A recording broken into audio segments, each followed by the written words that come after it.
அஸ்ஸலாமு அலைக்கும் and welcome to Farsha health and beauty channel. நாம் இன்றைக்கி ஸ்கின் ஒயிட்னிங் சோப் எப்படி செய்கிறதுன்னு தான் பார்க்க போகிறோம். அதுக்கு நான் எடுத்துருக்கிற ஃபஸ்ட் இன்க்ரீடியண்ட் உளுந்து. இது நம்ம சன் பேர்னை ஹீல் பண்ணுறதுக்கு சரியாகும். இது நேச்சுரல் நம்ம ஸ்கின்னை ஒரு ப்ளீச்சிங் எஃபெக்ட் தரும். நம்ம ஆக்னே எதிர்த்தும் போராடும். செகண்ட் இன்க்ரீடியண்ட் பால் எதுக்கு எடுத்துருக்கோம்னா நம்ம ஸ்கின்னை டைட்டனாக இருக்கும். நம்ம ஃபேஸ்க்கு ஒரு ரேடியண்ட் க்ளோவாக இன்ஸ்டண்ட்டாக கொடுக்கும். Third ingredients rice flower. எதுக்குன்னா இது நம்ம ஃபேஸில் ஒரு ஸ்க்ரப்பாக ஒர்க் ஆகும். அது மட்டும் இல்லாமல் நம்ம ஸ்கின்னை ரிப்பேர் பண்ணும். நம்ம ஸ்கின் ஒயிட்னிங்க்கு ரொம்ப ஹெல்ப்ஃபுல்லாக இருக்கும், பிரைட்டன் தரும். நான் இன்றைக்கி 2 டேபிள் ஸ்பூன் உளுந்து, 4 டேபிள் ஸ்பூன் காய்ச்சாத பசும்பால் எடுத்திருக்கேன். அது ரெண்டுத்தையும் நாம் 2 ஹார்ஸ்க்கு நல்லா ஊற வச்சுக்கலாம். நான் இப்போது 2 டேபிள் ஸ்பூன் உளுந்தையும் அண்ட் 4 டேபிள் ஸ்பூன் காய்ச்சாத பசும்பாலையும் ஊற வச்சுக்கிறேன்.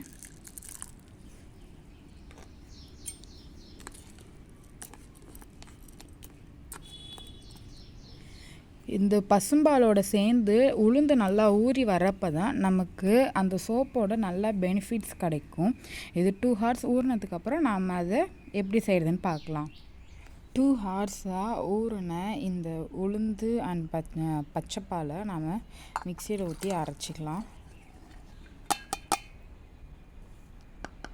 இதை நாம் இப்போ போய் மிக்சியில் அரைச்சிட்டு வரலாம். அரைச்சிட்டு வந்ததுக்கப்புறம் இப்படி தான் இருக்குது. நம்ம அரைச்சிட்டு வந்த இந்த பேஸ்ட்டை நம்ம நல்லா ஃபில்டரில் ஸ்ட்ரெயின் பண்ணிக்கலாம். நமக்கு ஸ்ட்ரெயின் பண்ணதுக்கப்புறம் இந்த மாதிரி தான் கிடைக்கும். மிக்சிலே நான் ஹாஃப் பொட்டேட்டோ கட் பண்ணி வச்சுருக்கேன். அதையும் நான் இதில் ஆட் பண்ணிக்கிறேன். தண்ணி விடாமல் அரைச்சிக்கணும்.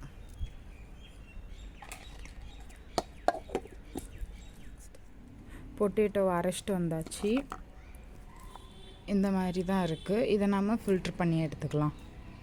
உருளைக்கிழங்கு தண்ணியை நாம் இதை அப்படியே ஒரு 1 to 2 ஹார்ஸ் விட்டோம்னா இந்த மாதிரி அடியில் ஒரு பவுடராட்டம் ஸ்டார்ச் நிற்கும். அந்த ஸ்டார்ச் தான் நம்ம சோப் செய்கிறதுக்கு யூஸ் பண்ண போகிறோம். கலெக்ட் பண்ண ஸ்டார்ச்சு இதெல்லாம் வீணாக போகாமல் இருக்க கொஞ்சமாக சோடியம் பென்சோயேட் ஆட் பண்ணிக்கிறேன். அப்புறம் ஸ்க்ரப்புக்காக அரிசி மாவு எடுத்து வச்சுருக்கேன், அதையும் ஆட் பண்ணிக்கிறேன்.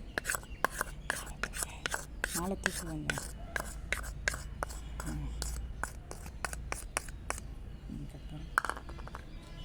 நாம் எடுத்து வச்சிருந்த உளுந்த மாவுலேருந்து 1 டீஸ்பூன்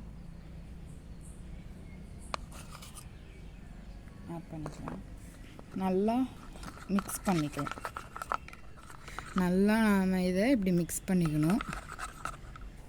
ஸ்கின் ஒயிட்னிங் சோப் செய்கிறதுக்காக நான் கோட் மில்க் சோப் 250 கிராம் எடுத்திருக்கேன். அதை நான் டபுள் பாய்லர் மெத்தடில் மெல்ட் பண்ணிக்கிறேன். சோப் பேஸ் நல்லா மெல்ட் ஆனதுக்கப்புறம் நம்ம மேக் பண்ணி வச்சுருந்த அந்த பேஸ்ட்டை இதை ஊற்றிக்கலாம்.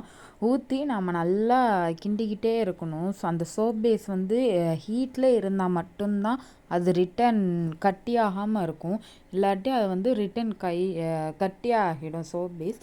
அதனால் நம்ம நெக்ஸ்ட்டு நம்ம மோல்டில் ஐபிஎஸ் ஸ்ப்ரே பண்ணி வச்சுக்கலாம். அப்போ தான் நமக்கு அன்மோல்டு பண்ணுறதுக்கு சோப் ஈஸியாக இருக்கும். இப்போ லாஸ்ட் மினிட்ல நான் டீ ட்ரீ எசென்ஷியல் ஆயில் ஒரு 4 to 5 ட்ராப்ஸ் ஆட் பண்ணிக்கிறேன். நல்லா மிக்ஸ் பண்ணிக்கலாம். நெக்ஸ்ட்டு குக்கும்பர் எசென்ஷியல் ஆயில் இது ரெண்டுத்தையும் நான் நல்லா மிக்ஸ் பண்ணிக்கிறேன். நம்ம ஸ்கின்னுக்கு இன்னும் நல்ல ஒரு பெனிஃபிட்ஸ் சோப் தரும்.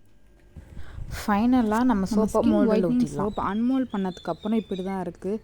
நீங்கள் நம்மளோட சேனல்லேருந்து ஸ்கின் ஒயிட்னிங் சோப் எப்படி மேக் பண்ணுறதுன்றதை கற்றுருப்பீங்க. இதே சோப்பை நீங்களும் உங்கள் வீட்டில் செஞ்சு பார்த்துட்டு எப்படி இருக்குன்னு மறக்காமல் ஷேர் பண்ணுங்கள். இந்த மாதிரியான இன்ஃபர்மேட்டிவான வீடியோஸ் வரணுன்னா நீங்கள் என்னோடய சேனலுக்கு மறக்காமல் சப்ஸ்கிரைப் பண்ணிக்கோங்க, லைக் பண்ணுங்கள், ஷேர் பண்ணுங்கள்.